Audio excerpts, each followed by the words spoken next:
Welcome back, guys, to another video. And today, this is gonna be sort of a new one. It's gonna be about a game, but it's a movie adaptation of the game. As you can see in the title, you already know what I'm talking about, the FNAF movie, right? So honestly, I'm just gonna get right into it. I don't think I got any new feedback so far, but if we do get feedback on this video, I'll include it obviously in the next video. But I think that's it. So, the actors, right? I wanna talk about how the actors actually played their role in the movie. And yeah, I think that's the first topic of today, right?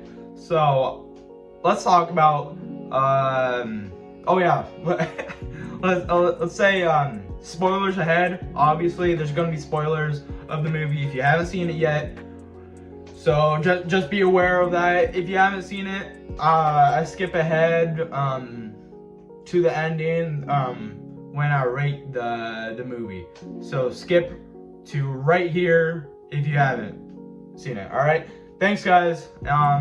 So honestly, the William Afton, right? Him being the main villain of the FNAF crew, right?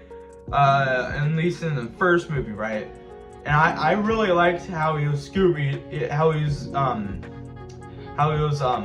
from the Scooby-Doo crew in all those shows. Honestly, I really liked that. And I'm kind of surprised how he got older, but you know, whatever. He still looks amazing, and his acting was top notch in the movie. Top notch. Honestly, I didn't really like his acting for a few reasons, right? I feel like it wasn't his fault per se, though. I feel like it was the movie producers when the spring lock crushed his lungs together, because the entire point of that was in the original game.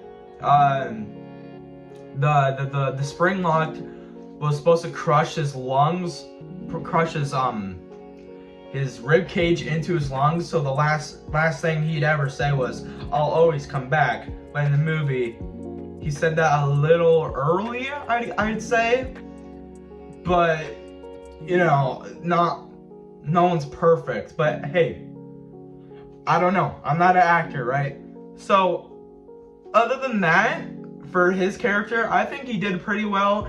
I honestly think the animatronics were really well built, and honestly, I really liked how they're actually animatronics and not people in suits. And I think that's it for William Afton. But let's get to the police girl. I forgot her name, Shanna or whatever. The main character and his sister, right? I really think they did well with the acting all together, though I really didn't like the police girl for whatever reason. I feel like, and I don't think it's because of the acting reasons or how they dressed her. I just really think she got under my nerves per se. But that's a example of good writing in the movie. How like this is an example, but like how Walter White's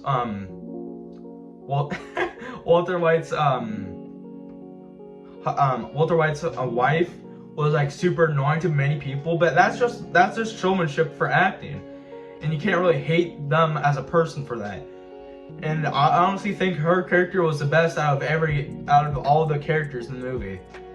And the sister with the main character's sister, and how he played a role to her was honestly amazing. All up until the end where she was like, "Hey, can I go back to the animatronics or see them one day?" Like, didn't they just try to kill you? I don't know. I think that was a bit stupid on the movie producer's part. Honestly, I see a little repetition with other movies and other actors situationships with the movie producers, and how they kind of ruined the aesthetic of the movie, I guess. But honestly, other than that, they're top notch. All 3 of those characters are top notch, and the intro to the movie was a 10 out of 10.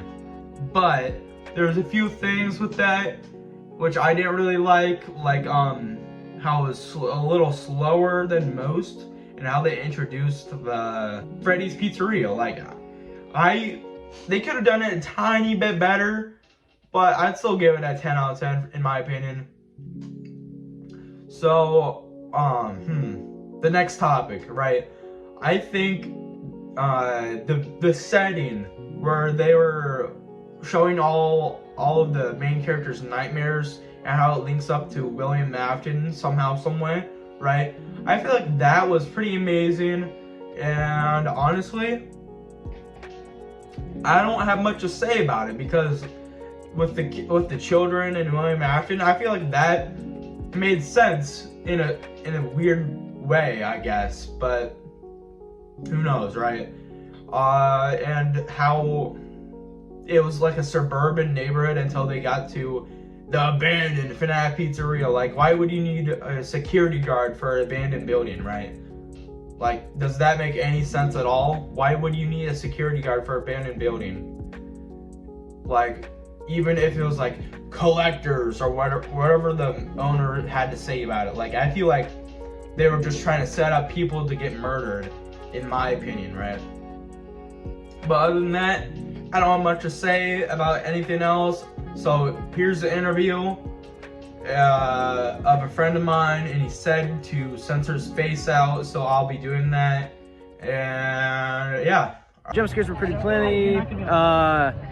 People are saying that there wasn't really enough jump scares, which I mean I say it's true, but the jump scares were decent.